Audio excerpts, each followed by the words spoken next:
And we throw around these numbers all the time, and I think it's important just to stop for a minute and make sure we all know the construction of all this. So the state of Texas has 6.25% of that. So a fairly large percent that we're sending to the state of Texas from our sales tax. The city of San Antonio separately has 1% of that. And what we're looking at tonight is just one piece of this last line, which is the additional 1% that voters can approve in any given city for particular sorts of projects. And we are at that cap right now. So that extra 1% is the most the city can add. And so we are currently at the cap of 8.25%. So I think that's important to understand. Now, the measures we discussed tonight are the 1% is shown in the pie chart in the table at the bottom. And so within that 1%, all we're really talking about with these three ballot measures are the green and the purple slice of the pie. And these are shown in the bottom table as the pre-K for SA, of course, and the expiring Edwards Aquifer and Greenways trails. So both of those have 1/8 of a percent. 1/8 of that 1% that is in question here. So I just wanted to go through the ballot measures logistically real quick before we get into the substance of it. So the first ballot measure, and it's a little confusing because there's two Prop A's. The first ballot measure is City of San Antonio Proposition A. And that question is going to be whether or not, this is the simplest one, whether or not to extend pre-K for SA for 8 additional years. So if that passes, we simply continue to pay that 1/8 of a cent that we have already supported. If that measure is not approved, then the program ends and we stop paying that 1/8 of a percent. Now the second ballot measure is City of San Antonio Proposition B. And this is whether or not to use that 1/8 cent that had been dedicated to the Edwards Aquifer and Greenway trails and transfer that now to Ready to Work SA program. Now, if approved, that 1/8 of a cent for the Ready to Work program would start being collected when the Edwards and Greenway tax is finished being collected, which would be sometime in 2021. And if approved, that would be collected until December 31st of 2025. So it has a hard end date. No matter how much money has been collected from the 1/8 of a cent, that's when it would end. If it's not approved, then we stop paying that 1/8 of a cent because the Edwards Aquifer and Greenway Trails program is not on the ballot. So if Proposition B does not pass, we simply stop paying that 1/8 of a cent, at least until 2026, and that'll come up in 1 second. And just want to make this clear, the Edwards Aquifer and Greenway Trails programs would not regain that 1/8 of a cent solely because Proposition B is not approved. And then finally, we have the ATD Proposition A, the Advanced Transportation District Proposition A, and that's how it appears on the ballot. Now, if approved, that 1/8 of a cent, the same one that had been used for the Edwards Aquifer and the Greenway Trails, would go to the ATD for transportation projects beginning on January 1st, 2026, and continuing in perpetuity. So if both San Antonio B and ATD A pass, B would have it until the end of 2025, and then would pass it on to the ATD. But whether or not Proposition B passes, if ATD Proposition A passes, it won't start until January 1st of 2026. And just the last piece of this is that if any of these fail and one or the other of these 1/8 of a cent are floating around unused, in the future, council could consider placing another proposition on the ballot, but that could not happen because of state law, which requires you to separate your sales tax elections. That could not happen until May of 2022. So hopefully that helped you. Oh, and just wanted to put in a plug here for the vote411.org. If you need information on any ballot issues, it's a great place to go for all this information. So hopefully that helped, and we can take the visual off now, and we will move to our first panel, which is going to be City of San Antonio Proposition A. And I will just set the stage for this, and then I will introduce our two panelists. So Proposition A, again, is to continue to dedicate the sales and use tax for the pre-K for SA early childhood education program. It would renew the adoption of the sales tax at the rate of 1/8 of 1% for the purpose of continued financing of authorized programs of the Early Childhood Education Municipal Development Corporation for a maximum period of 8 years. So this one does have an 8-year limit on it. The goal of pre-K for SA is to improve the education of San Antonio's youngest learners in order to improve the knowledge and skills of the San Antonio workforce within one generation. And it includes 4 elements of demonstration schools, which serve over 2,000 4-year-olds in full-day pre-kindergarten programs, parent trainings, professional learning, and grant sharing successful teaching methods. So we will have 2 panelists, and they will each have 5 minutes. We are starting each of these with the side in favor, and all of our panelists tonight have wonderful backgrounds and long bios, but we are going to go with very short, just given the titles that are relevant to the issues we're talking about tonight. So on the for side, we have Kate Rogers, who is a member of the Keep Pre-K for SA campaign committee. So again, Ms. Rogers will be supporting, arguing in favor of support of Proposition A. And on the opposite side, we have Councilman Clayton Perry, and the councilman has represented District 10 in San Antonio City Council since 2017. So we will start with Ms. Rogers, and each of you will have 5-minute presentation, and I will follow up with a lot of good questions that we have received from attendees tonight. So Ms. Rogers, the floor is yours. Well, good evening, Dr. Romero. Thank you to you for hosting this into the League of Women Voters. So from a historical perspective, as you mentioned, especially for those who may not have voted 8 years ago or been part of that really important initiative, there was a committee that was formed by then Mayor Julian Castro that was co-chaired by Charles Budd of HEB and General Joe Robles of USAA, and it included community, business, education leaders from across the city.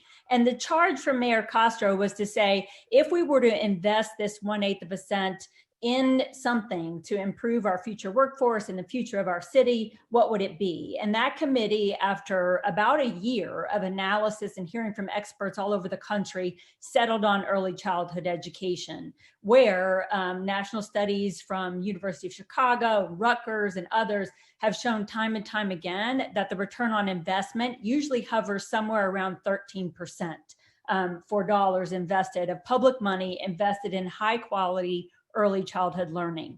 So back then, there were 5 promises that were made to the voters of San Antonio of the program. The first was to nurture responsible citizens for San Antonio, to become a national leader in childhood education, to build a sustainable workforce for the future, to elevate education and family prosperity, and to use the funds to maximize the impact of the program citywide. So 8 years later, we fast forward, and since that time, the program, Pre-K for SA, in total has served more than 450,000 4-year-olds from throughout San Antonio. And the question is, how do we arrive at that number? Because I think what's most known to most voters are the 4 centers, the centers of excellence, which you described earlier. And those serve about 2,000 children per year. That's who is enrolled in that. And that serves a wide variety of populations that are defined by the state, not the least of which is our military families who are eligible to receive free pre-K at those 4 centers.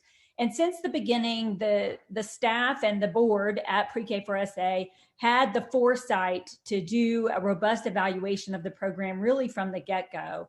And a UTSA longitudinal study that has been conducted on the first round of graduates of the program who've gone on to take their 3rd grade reading test and math test, the STAR test that's administered by the state, shows definitively that those 4-year-olds perform better on both math and reading, and they have better school attendance than their peers who either did not attend a pre-K program or one that was not as high quality as pre-K for SA.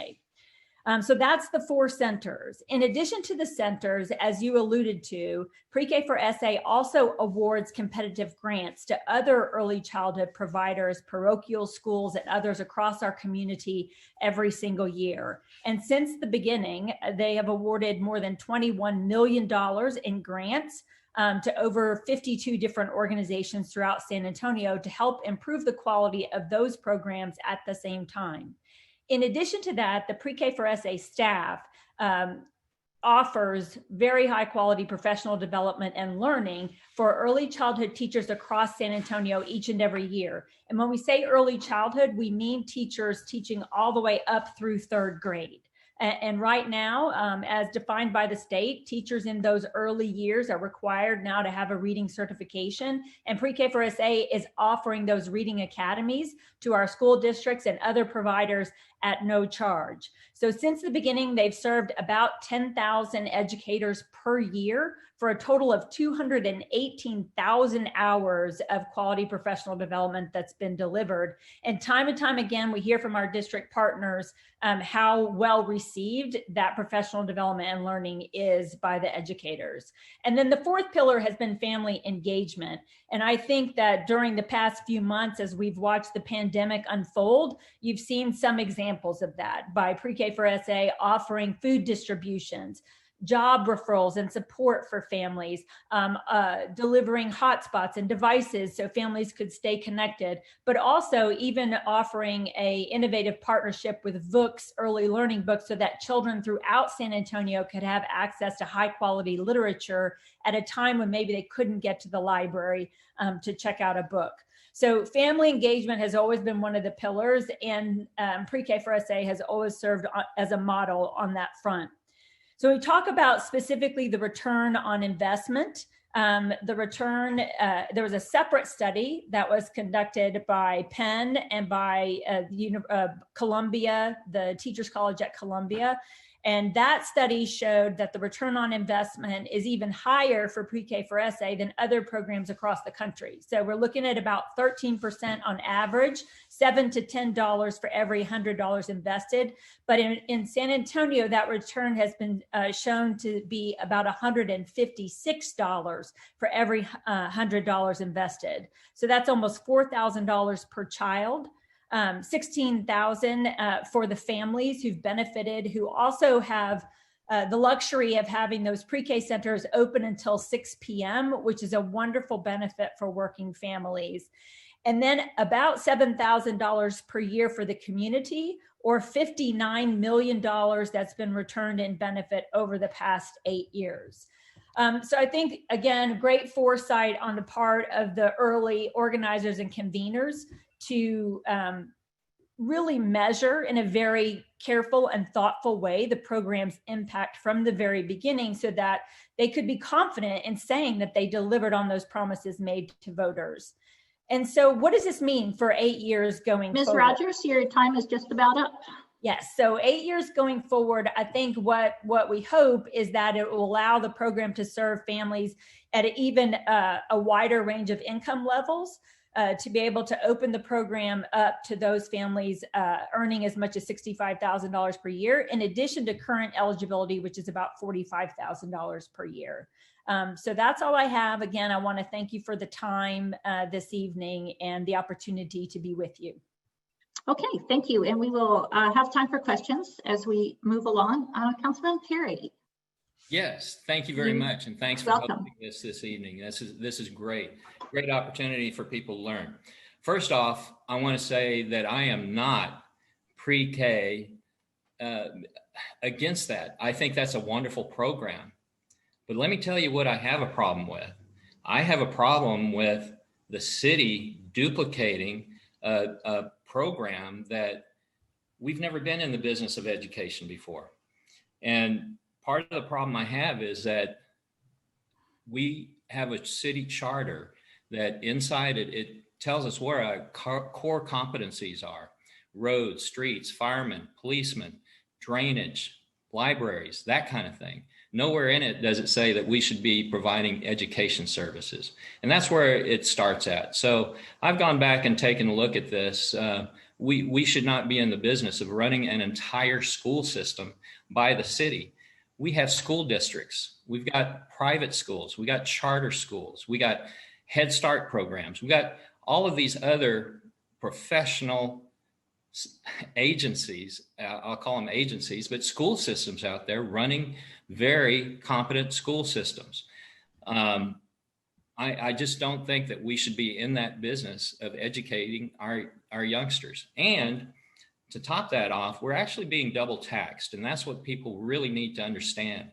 We're being double taxed because the state legislature, the last legislature, they actually approved full day pre-K services for our public schools. So they're now offering that, and they're setting that up, and they've been offering that as well. So really, are we trying to compete with the public school system?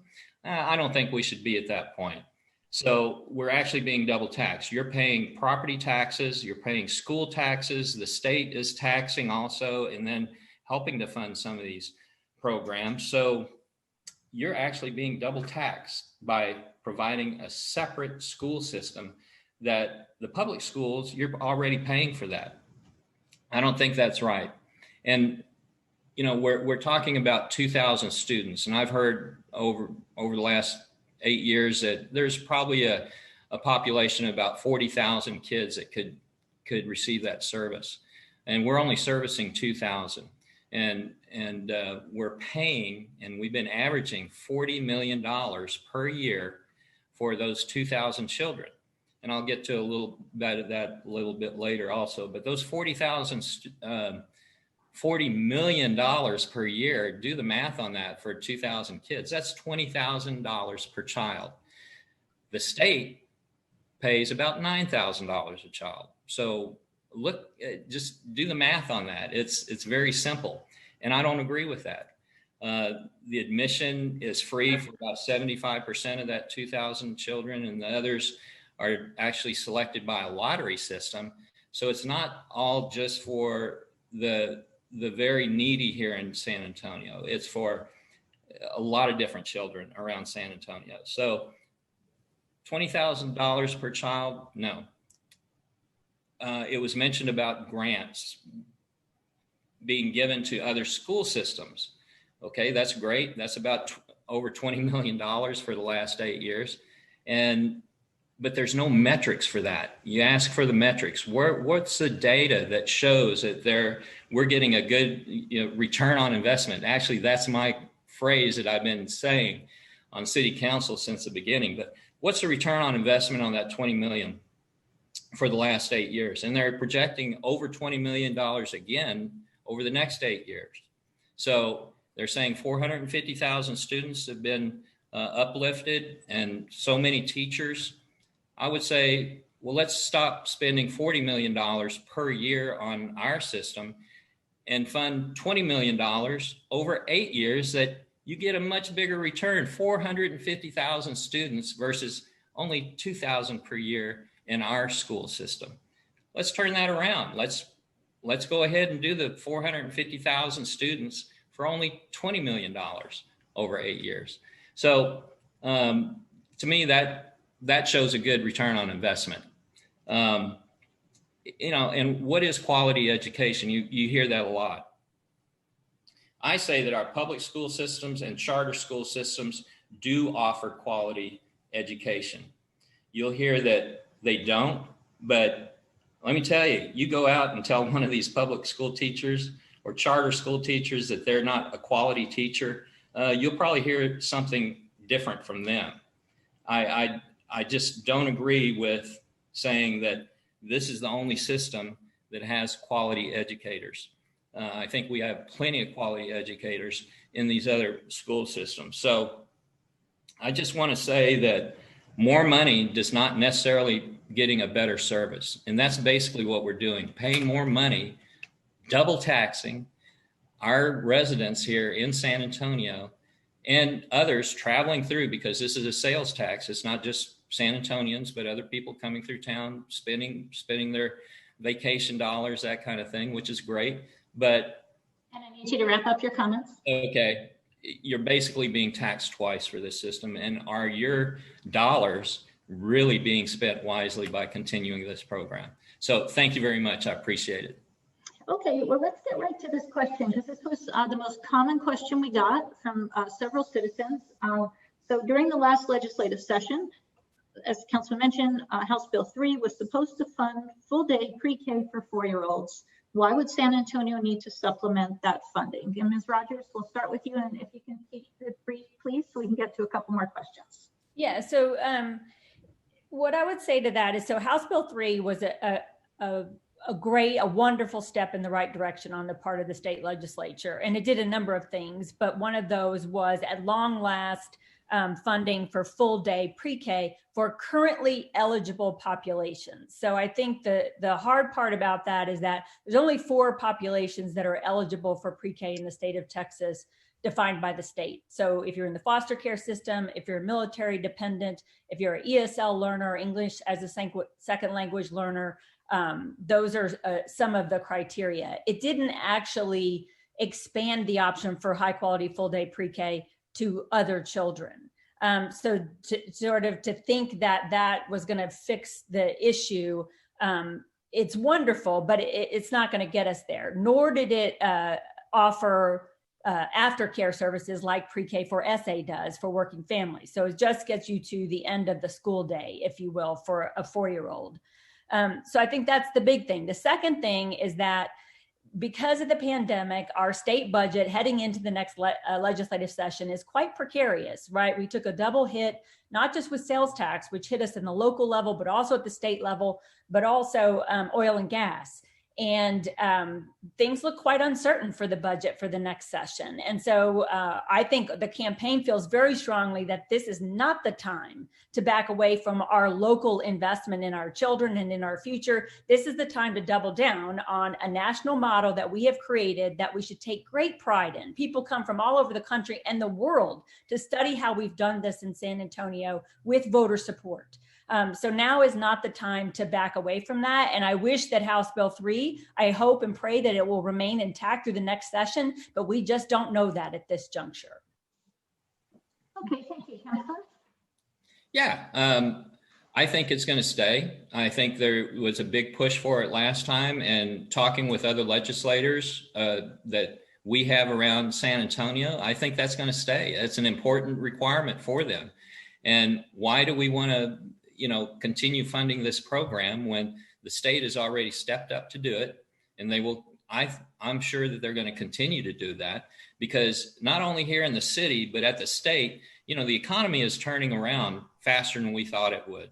And yes, there's still deficits out there. I don't want to say deficits, but shortfalls from our previous legislature. But I think they're going to find those resources available to fund this program and to keep it going. So again, I don't think we should be double dipping and paying extra for the same service that's already being funded by the state to open it up for full day pre-K services. And I think that's a disservice to our citizens and to our economy here in San Antonio. And I just might add that some of the metrics that were mentioned, some of those metrics were saying you're going to get this return on investment when the child goes out to get a job. They're only getting through 3rd grade right now. How can we predict what they're going to be making in the economy? I've seen those numbers also. So I just wanted to say that, a lot of presumptions are being made on what this program is going to give us back in this city. Okay, thank you.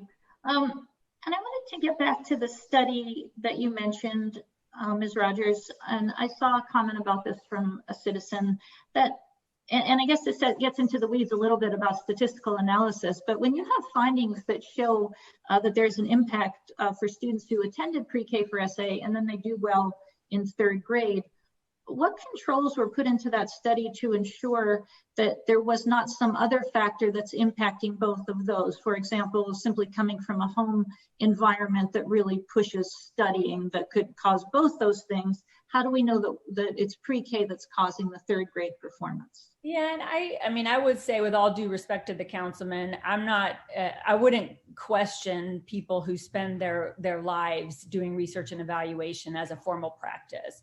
I will say that this was a randomized control trial, which is the gold standard in research and evaluation. So this was a group of students, a cohort of students who were paired up against a like cohort of students to compare the results, right? So in a randomized control trial, that's the gold standard in terms of trying to isolate any other influences which might have impacted the cohort. Because the thinking is that within the cohort that received the intervention, in this case pre-K for SA, versus the one that didn't, those variables would all be at play in the same 400 children. So in this case, it includes 400 children who were part of the cohort who received the intervention and 400 children who didn't. And the profiles, the demographics, the home situations of those two cohorts would have been relatively the same. And I just want to say that I think that the other thing I would like to mention on House Bill 3 is that it wasn't like the passage of that bill meant that the districts had that money to stand up pre-K overnight. You know, there are facility questions at play. There are teacher hiring questions at play. So it wasn't like all 16 or 17 of our local school districts were going to be able to turn on a dime in the next 2 years. And they have several years to implement that program and be able to offer full day pre-K beginning with this next school year. And now they've been set back even further because of the current situation. Okay, Councilman Perry, especially on this question about the study, did you want to respond to that question? Sure.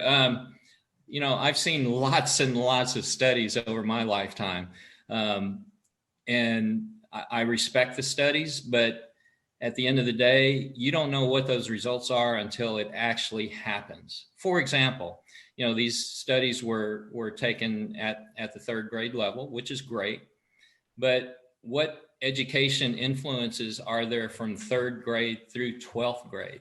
Are they going to maintain to be the best students out of everybody, or are they going to still learn at the same pace and be, you know, at the same levels as their you know, peers graduating from high school or even beyond, going into college?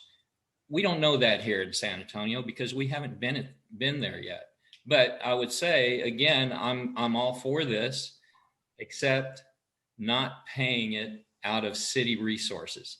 Let the state do it. Let the education experts, the public school systems, the charter school systems, the private school systems, those organizations that have been doing it for multiple years, I mean, decades. I mean, how far does this public school system go back to? And parochial schools, private schools, I say let them who have been doing it continue to do it and not get the city involved, because every time you get a city involved or a government involved in any kind of program, I'm talking in not just this, but any kind of program, you add bureaucracy, you add waste, and you know, the list just goes on and on and on, and it's a mushroom. It just keeps getting bigger and bigger and bigger government programs, and that's what I'm against. All right, well, thank you. Thank you both so much. We have limited time for each of these. Ms. Rogers, we really appreciate your being here. Thank you. Councilman Perry, we will see you again for the third item. Yes. So we will move on then to Proposition B. Proposition B is the Ready to Work SA Workforce Program for job training and scholarships. This is for the purpose of financing authorized programs related to job training and the awarding of scholarships. And this one, just so you see, when you see this on the ballot, it's a little bit confusing because the same municipal development corporation that is used for pre-K for SA will be used for Proposition B. So it's a little confusing when you see San Antonio Early Childhood Education Municipal Development Corporation is listed on this one as well. So our two panelists for this one, and I know it always sounds awkward to say you're against something, and I realize there's a little more nuance to this. But in support of this, we have Councilwoman Dr. Adriana Rocha Garcia, who has represented District 4 since 2019. And on the opposing side, we have Councilman Roberto Treviño, who has represented District 1 since 2014. And you will each have your initial 5 minutes. And I really miss having the lead people here so they can help me with timing. But when your time is up, I'm going to wave my pen. So Councilwoman Rocha Garcia, we will start with you. Thank you. Thank you for the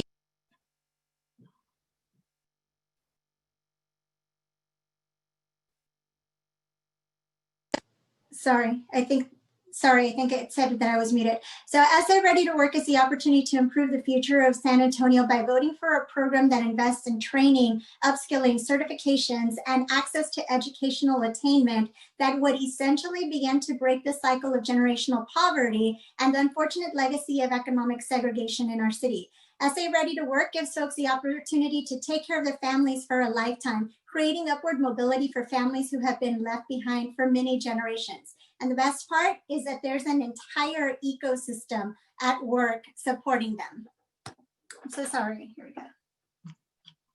Thank you. Sorry, yes. We're working with the community colleges and the universities to look at how we offer wraparound services to make sure our participants make it through the program successfully. I recently read an article in the Heshinger report that pointed out that unemployed folks will need to acquire new skills, and that colleges can help with this through restructured learning opportunities that make learning accessible to those who can't participate in traditional learning environments, but can benefit from weekend, evening, or online programs. The reimagination of learning will include on-the-job training and, more importantly, adjust to the job market in a timely manner by offering programs that meet the current job market. We've also engaged many community partners with successful proven track records, including Project Quest, who we are modeling the program after, and by the way, has an ROI of $19.32 per every dollar invested, and boasts a 90% placement record for its participants. So I'm glad that we're modeling this after a nationally recognized model. And it's not just Quest that has been successful. All of our community partners are experts at what they do, and they will partake in the intake, the assessment, the training, and the employment of individuals enrolled in the program. In fact, I listened to Managing the Workforce podcast on the Harvard Business Review last week, where they referenced our investment in job readiness programs and the impact on family sustaining wages. And in the last few minutes of the podcast, the host, Joe Fuller, who's a Harvard business professor, said that not in his lifetime had there been a level of instability in the workforce combined with a very rapid and accelerated rate of change in business that has heightened the issue of economic inequality. He acknowledged that programs such as this can make America more competitive for the future of the world economy and gives more Americans economic independence. He also said that he hopes more municipalities and states start emulating what we are pioneering in San Antonio.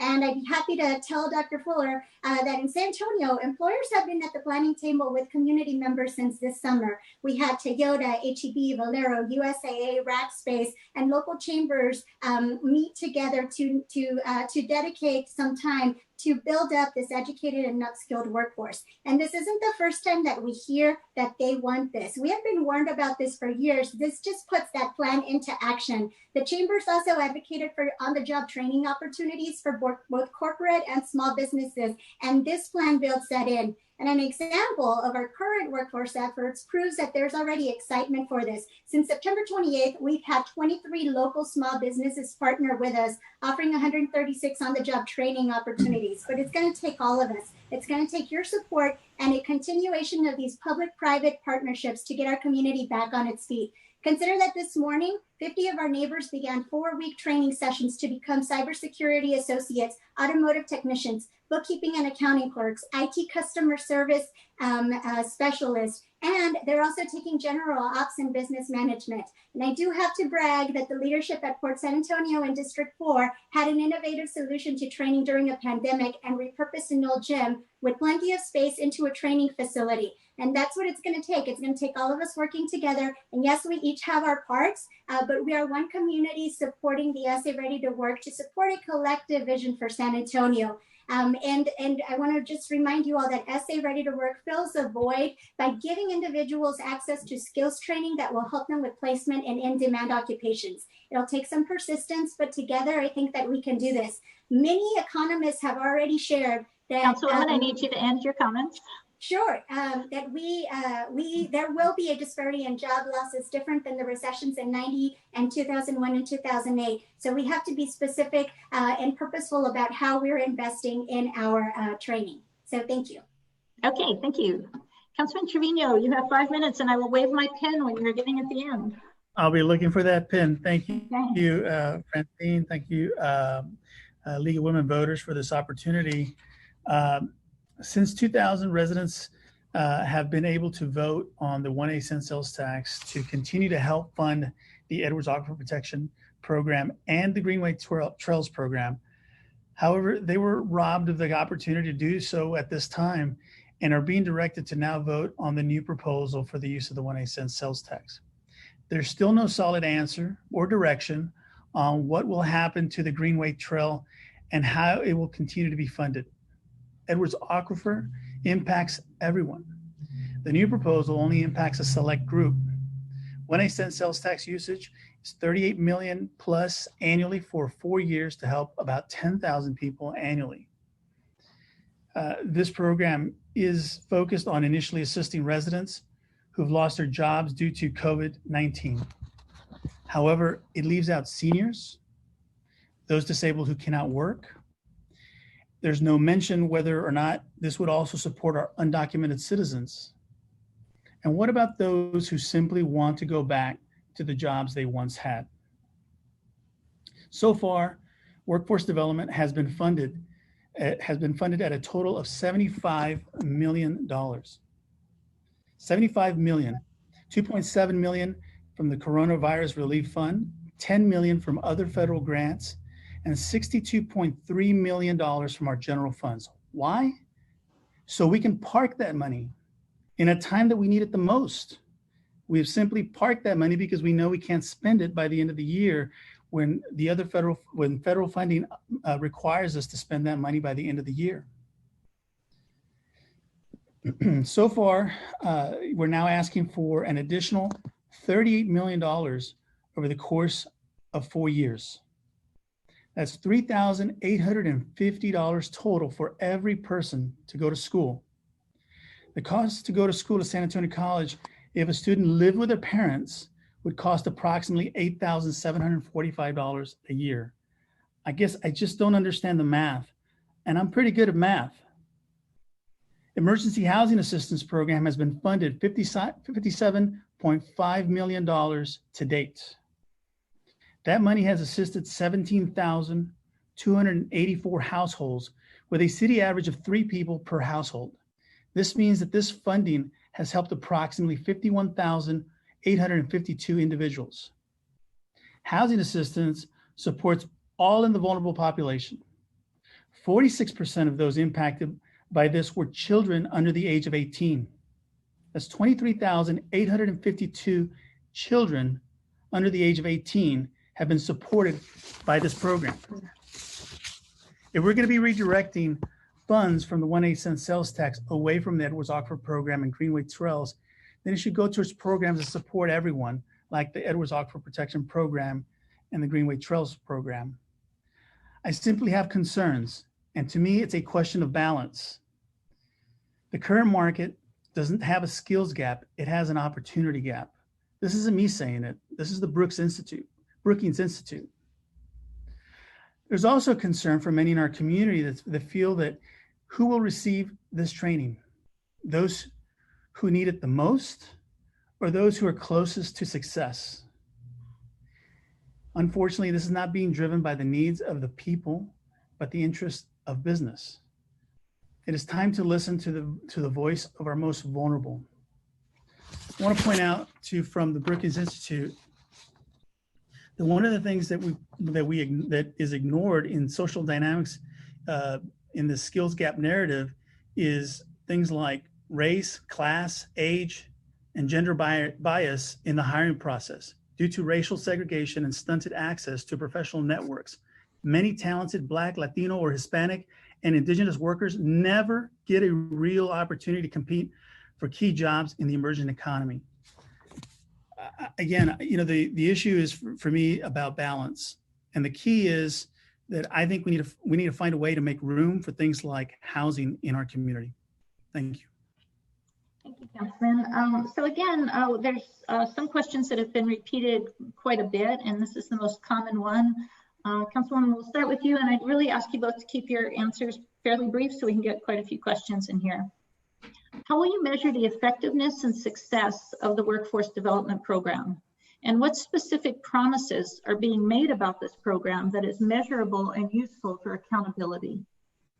Sure. Well, thank you for that question. And so definitely we are fortunate right now in that we've already had some allocation to workforce. And so what that means is that we are able to see what is working successfully and what is not working. And so we would be able to adjust and we really have the opportunity to pivot and really change as we learn. And so the beautiful thing about this is that working together with our partners, we have access to data. The city has already invested and working with 311 and ITSD. We are looking specifically to see why people might not be getting enrolled in programs if they're applying for it. We're also, once we have training, which just started last month, and we'll have some more metrics to look at to see what programs are successful, what programs are helping people get placed in jobs. And so the opportunity then becomes to really use the data that we have to be able to make powerful decisions to change something going forward. Okay, Councilman. Well, I think that's important to point out that that there is no accountability and there doesn't seem to be any metrics attached to this. Many council members have asked about this. I'm one of those that doesn't have an understanding or a clarity on the plan. And we're being asked to vote on this. It feels almost rushed. So, I think people need to fully understand that. And I'm on this panel today because I have those concerns. The metrics simply aren't there. And I just want to make sure that we are truly taking care of our most vulnerable. Okay, thank you. Councilman, I know you alluded to this, but a citizen asked this, and this kind of spans Prop B and the ATDA, so I'm going to ask it here. The EAPP funding is neither secured nor guaranteed. The future of maintenance and planned expansion of Greenway Trails program is questionable at best and could very well be eliminated. What do you say to voters who feel essential and successful programs being abandoned midstream by redirecting these funds? Councilman, we'll start with you on this one. Thank you. Well, you're right. I alluded to that in my comments, and it's unfortunate that a program, two very, very popular programs that have proven their success and have proven their popularity, aren't given a chance to be on the ballot to continue. The issue for me is, again, that we're rushing through something, and there's this new program that sort of took the place of a program that we all know that is so important. And the Edwards Aquifer Protection Program is popular because water is something that everybody needs. And the Trailways program is popular because it is truly connecting our city in the most wonderful and unique way. And it's going into neighborhoods, vulnerable neighborhoods, that is helping to improve the quality of life in those areas. And we're sort of stopping midstream. And I think it's unfortunate. It's not very clear. Okay, Councilwoman. Thank you.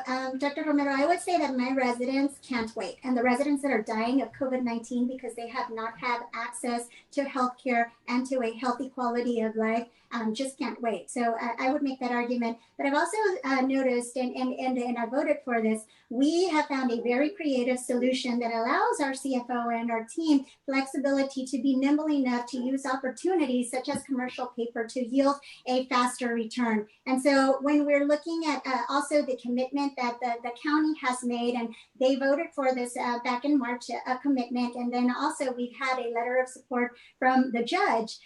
We are actually working together to really try to figure out how it is that we can continue this investment as well in our aquifer. This is not an either or. We can do both of this. And I think that the solution that our city staff has brought forward was something, and something that was very valid and creative, and the reason that I decided to support it.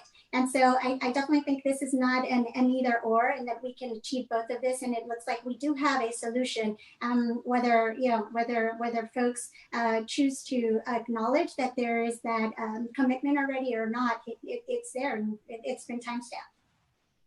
Okay, thank you.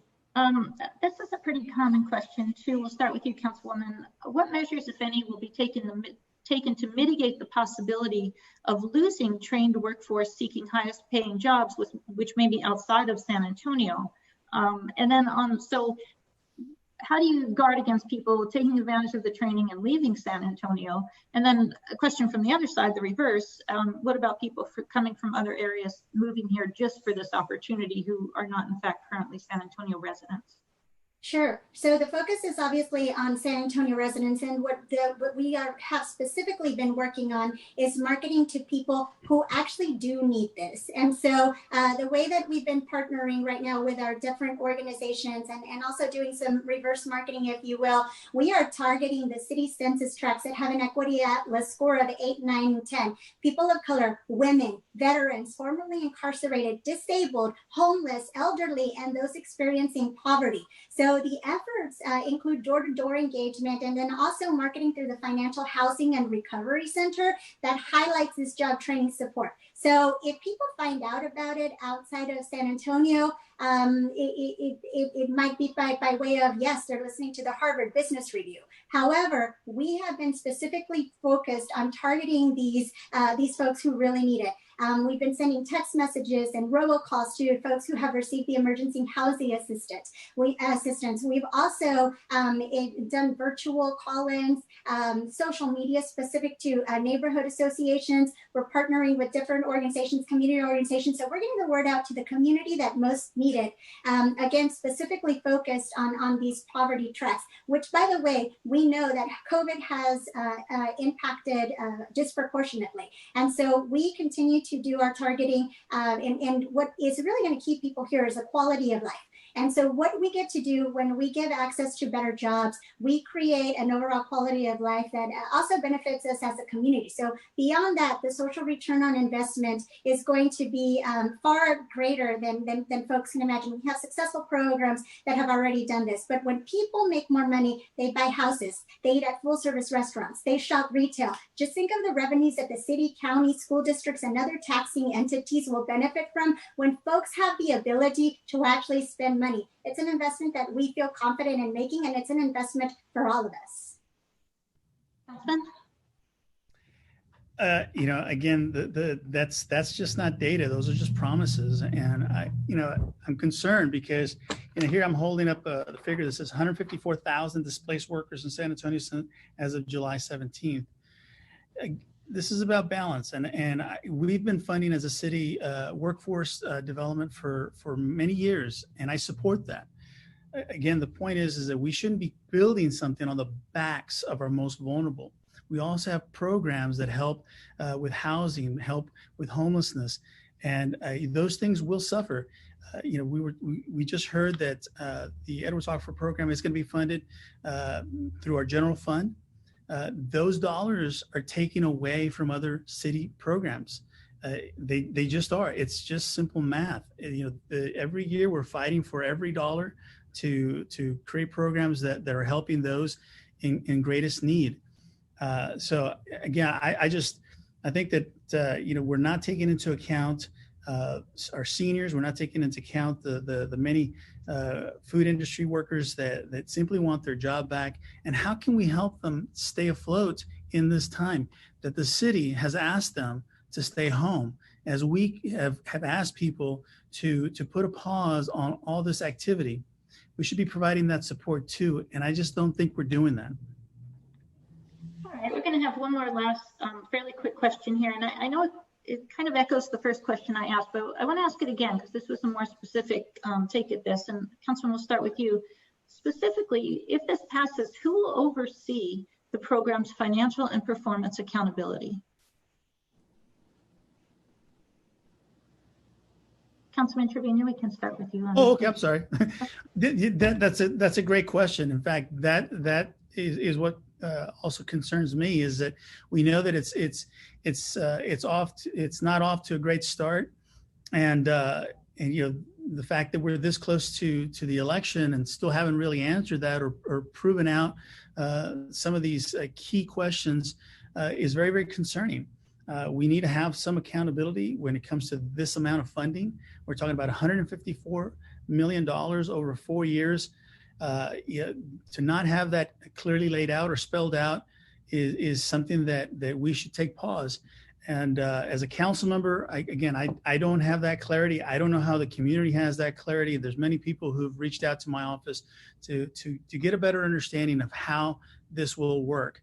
I ask that we have a better understanding of what workforce development means in our community, right size it, and focus on our priorities. Those that are most vulnerable right now are impacted by this pandemic.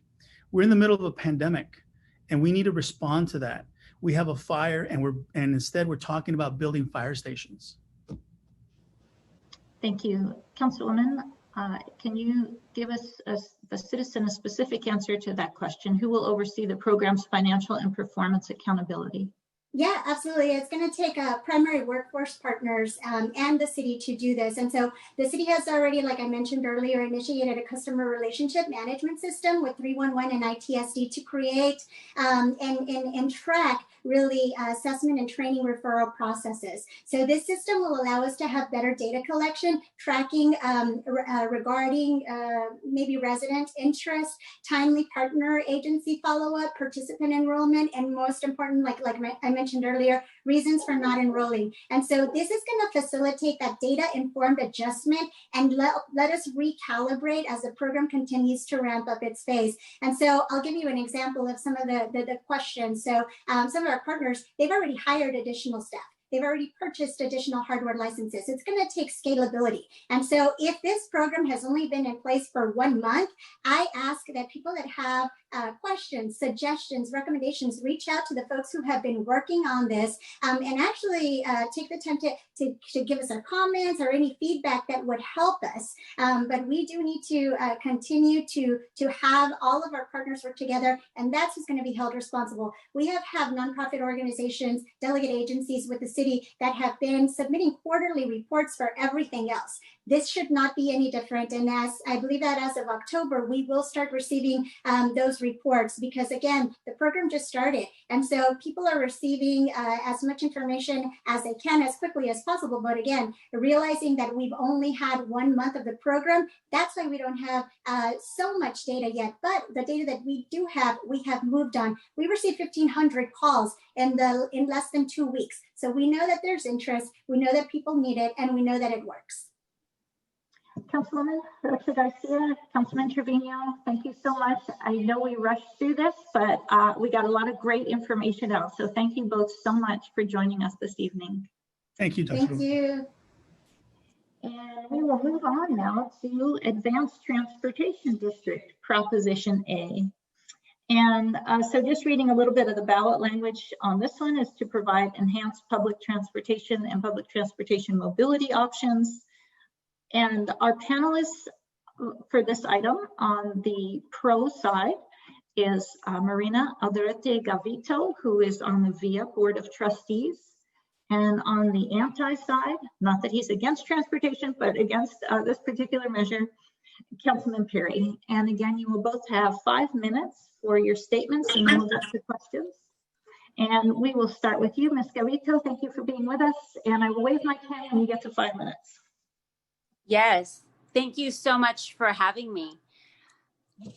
I'm excited to be here tonight and wanted to share with y'all a little bit about VIA and why we are asking for y'all's help in November.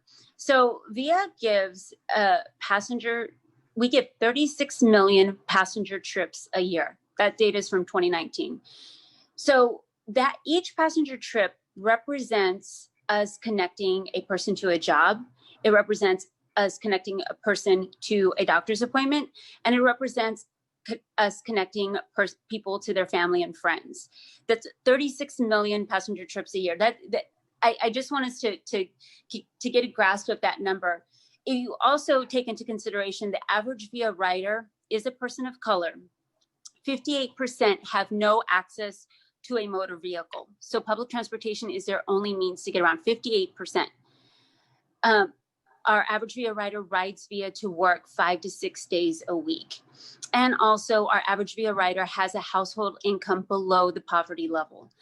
So you can see that public transportation is needed for our most vulnerable residents, for all residents, but especially our most vulnerable. You also should take into consideration that we provide 4,000 paratransit boardings each day. 30% of VIA riders cannot walk and therefore cannot drive. So a frequent and reliable public transportation system is key to us as a city closing the opportunity gap. So one of the other things I wanted to point out with y'all, and I know that we've heard a lot of statistics tonight and there's a little bit more, but I just want to show scale. During the pandemic, we also need to think about 40% of San Antonio's household incomes spend almost 45% of their income on public transportation. If you think about that, like what else could they be putting that money towards? Schools, to food, to everything else. So again, 40% of San Antonio's households spend 45% of their monthly income on public transportation. And, you know, one of the other things I really would ask us to consider is that in the SA 2020 plan, public transportation was really one of the only levers that remained stagnant. And that's partly because we have not seen an increase in funding since 1977. I think one of the things that I know as a board member I hear, and probably some of y'all here, is, but what about all the big empty buses? So I want to address that. So one, VIA needs some big buses to move 36 million people around. But we are also exploring innovative ways to solve those challenges. So we're exploring mobility on demand, which is, we piloted with VIA Link on our Northeast side. Basically, you have an app. You can say, hey, VIA, come pick me up at my house. No more waiting at bus stops. They pick you up at your house and they take you to the closest transportation center, and then you're on your way. So we're looking at putting our buses in the most dense areas, primarily like inside 410, and then using, expanding our mobility on demand in our less dense areas. So you could think of suburb areas. That will help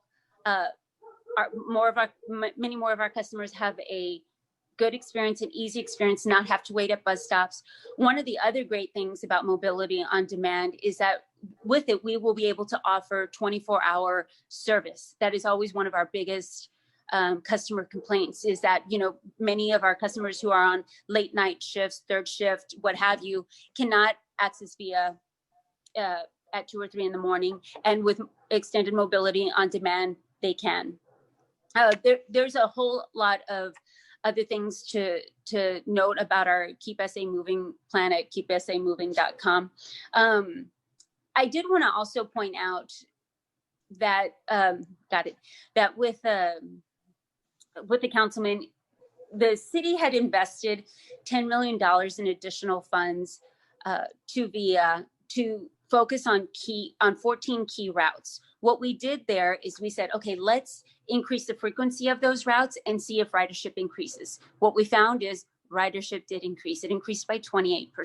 So it's almost kind of like, if you build it, they will come. And if we provide frequent and reliable public transportation system, it will get used. Okay, thank you. Mm-hmm. Councilman Perry. Great, thank you. It's good to be back again for the second part here.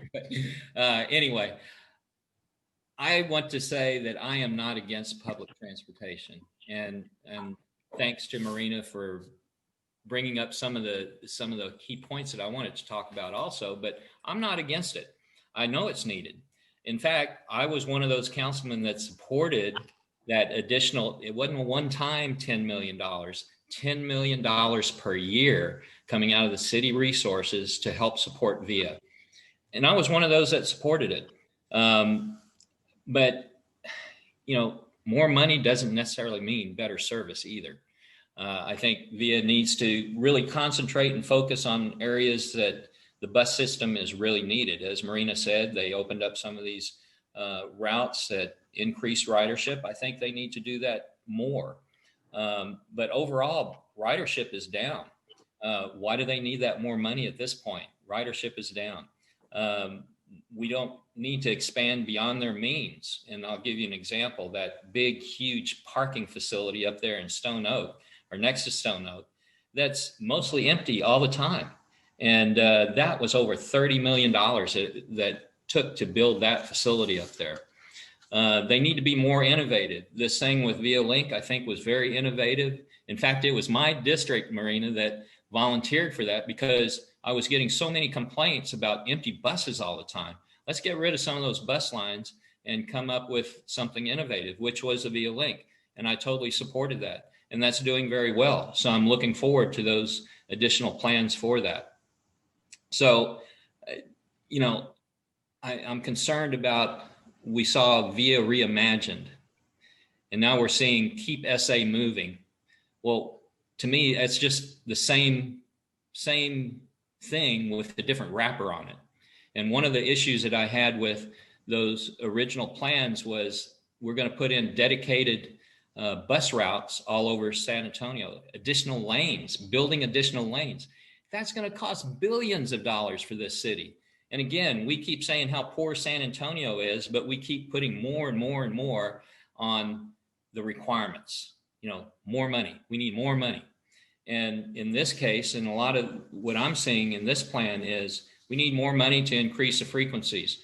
Well, is that going to really increase the ridership? And Marina, you said it has in some instances, but I can tell you that ridership is still down. In fact, I saw a chart that said in 2013, we had 44 million passengers, 2013. Then in 2018, it fell all the way down to 34.8 million passengers. Now you said it's 36 up in 2019, but that's operating under our existing resources that VIA is getting. Why not concentrate on that and improve those routes without getting additional money and see where we're going to go on that? And on top of that, I've asked for what the utilization rate is on all of those buses, all of those seats, either on a day, a week, a month, or even a year. How many seats are available out there? And then how many seats are taken? Because that will then tell you, wow, we got a lot of empty seats on these buses that we're riding around. Maybe we need to concentrate more in the mornings or in the evenings, get rid of some of these constant buses that are riding around empty all the time. So I think that we should have a permanent allocation of tax dollars at this point that we don't know be requiring. So I'm asking everybody on this call, are you really ready to tax yourself that 1/8 cent sales tax 5 years down the road? That means 5 years in the future, you're going to tax yourself. And not only that, but that tax is going to be forever and ever. We'll never be able to recall that. So what is the real requirement going to be 5 years down the road? I see no reason that we need to vote for this right now. We can wait. If this workforce development gets passed, we can wait towards the end of that requirement and then take a look at what our real requirements and nobody knows what our transportation requirements are going to be. Nobody knows what kind of cars we're going to be driving. You know, when I was a kid, we were going to all be flying in Jetsons fly cars by the time it was 2000, year 2000. Well, but you know, what is future transportation going to look like 5 years down the road? And with technology advancing as fast as it is, I don't think we should be signing up for this right now, because I say that this is an antiquated system now, and it's going to be even more antiquated 5 years down the road. So that's my concerns with it at this point. Be happy to answer any questions. Thank you. All right, thank you. I do want to start with a couple of questions that get to the structure of some of the things you brought up, Councilman. So one of the questions, and Ms. Gavito, we'll start with you so you can get ready for these. I'm going to give you two though. So somebody's referring to the other one, saying that San Antonio's Proposition A is for a maximum of 8 years. Proposition B cannot extend past December 2025. Why does the Advanced Transportation Proposition have no end date or maximum dollar amount? How does San Antonio justify using this tax for ATD forever? And then another question on structure. why are voters being asked to approve this in November 2020 when it would not come into being until January 2026? A lot can change in 5 years. Sure. Thank you for those questions. So one of the things I think that it's important for all of us to understand is VIA has been historically underfunded. When we look at our neighboring cities in Texas, Austin, Houston, Dallas, you know, we see that they are able to do so much more because they are properly funded with the full cent of sales tax. So San Antonio is not there yet.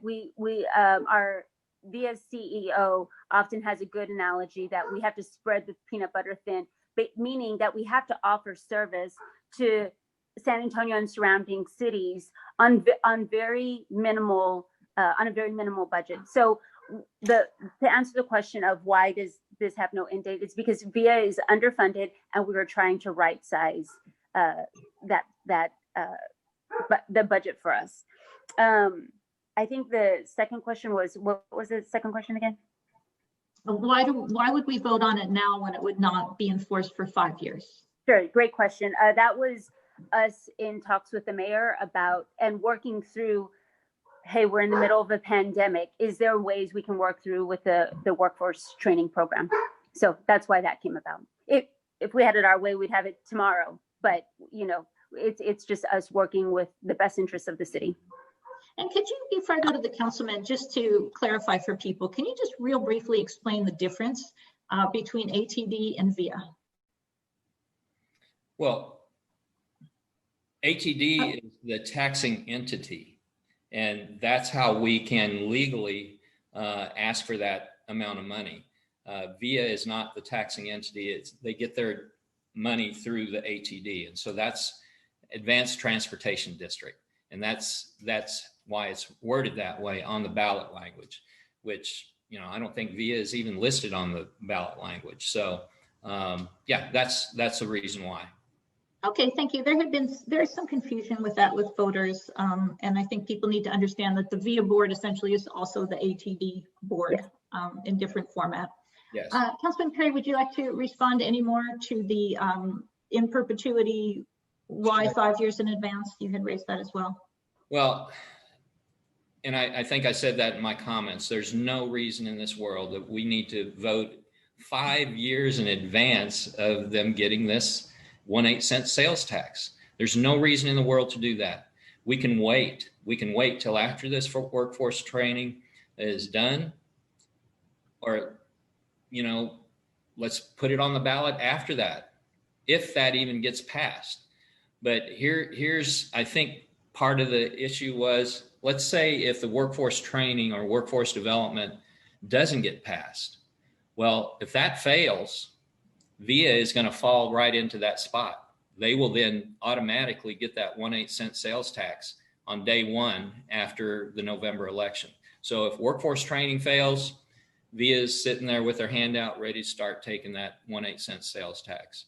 And I'm pretty sure that's the way it would happen. But for right now, I say we don't know what the requirements are going to be 5 years down the road, much less what kind of cars we're going to be driving, what kind of transportation systems there will be. There might be something else that comes out that's wow, that's a great idea. And all this planning and the voting and everything that we're going through now will all go out the window.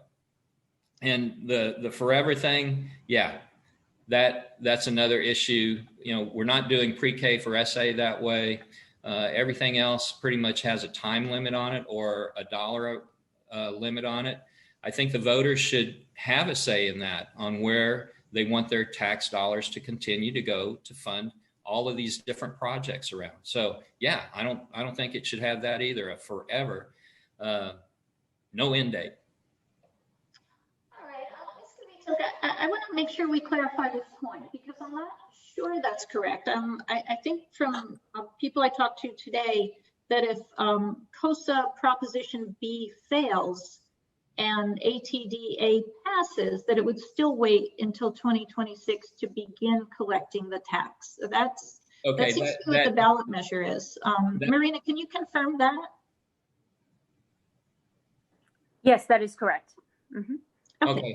I stand I stand corrected on that. That's what I was told initially. And again, everybody had all kind of questions about all three of these propositions. And that was what was explained to me back then. But even, that makes the argument even stronger. Why do we have to do it now? Why not wait until that time gets here so that we have a clarity in the program and what the requirements are? And that is why we're here, to clarify some of those confusions that people had. Marina, a question, and somebody actually did read the ballot language, and this is not everything that's listed, but they have asked for some clarification on each of these phrases used in the ballot language. What will this actually mean? So they point to passenger amenities, innovative advanced public transportation, and public transportation mobility enhancement. And I think you got to the last one, but Marina, if you could address for a voter who wants to know what exactly do those things mean in the ballot language? Sure, it was passenger amenities, and what was the second one? I'm sorry. Innovative advanced public transportation. Yeah. So passenger amenities are bus stops, and everything to make the passenger experience good. Transportation centers, our transit centers are transit hubs and bus stops. So that's what we mean by that.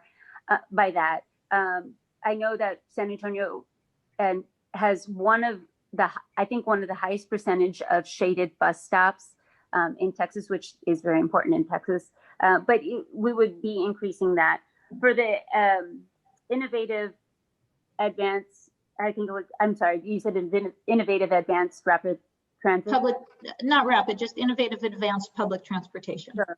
Yeah. So this is actually what we would do with that money would be increasing that mobility on demand, which was what I was referencing earlier. Think of Via Link, where you have the app, you can call the Via shuttle to your house to pick you up, and then it takes you to a transportation center. We are looking at different ways that Via can move people around versus just buses. So think, right now we're exploring different ways on, should Via be partnering with rideshare companies? What does that look like? How can we move people around frequently and reliably and consistently in our city? All right, Councilman, any comments on that? Well, I don't know what those really mean. It would be great to have that kind of detail out there also on what is really meant and how much money would be going to each one of these. That's not identified. It's not listed out there anywhere. So again, this is at this point a very mushy plan at best on what this is going to be used for, and why is it going to take this entire 1/8 cent sales tax? All right, and I'm going to finish this one with a similar question to the last one, and we'll start with you, Councilman Perry. Again, getting back to the idea that this does not include reauthorization by voters.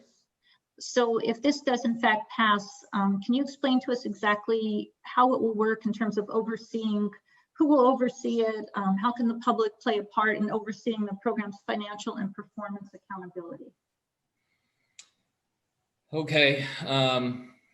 Well, absolutely would need oversight. Of course, VIA has their own board, of which Marina sits on that, and they would be responsible for this program and the expenditure of funds, the budgeting for it, and the execution of those programs. And I think the public has an opportunity to always comment on that.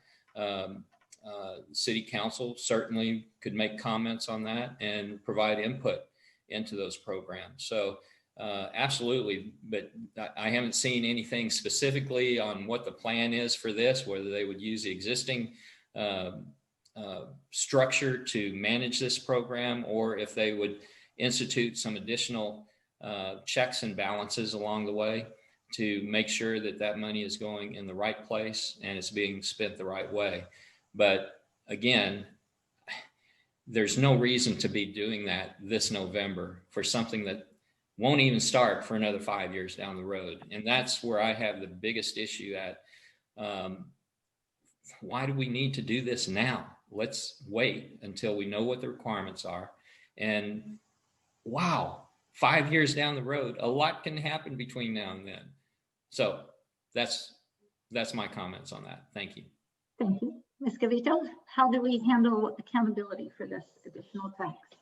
Yeah, I did want to really quick answer that this is VIA's only funding source. So this is why, Councilman Perry, to your point about why now, this is why we're going after it right now, because, you know, again, VIA has been historically underfunded, and we need to go for this. We're not going to let an opportunity pass us by.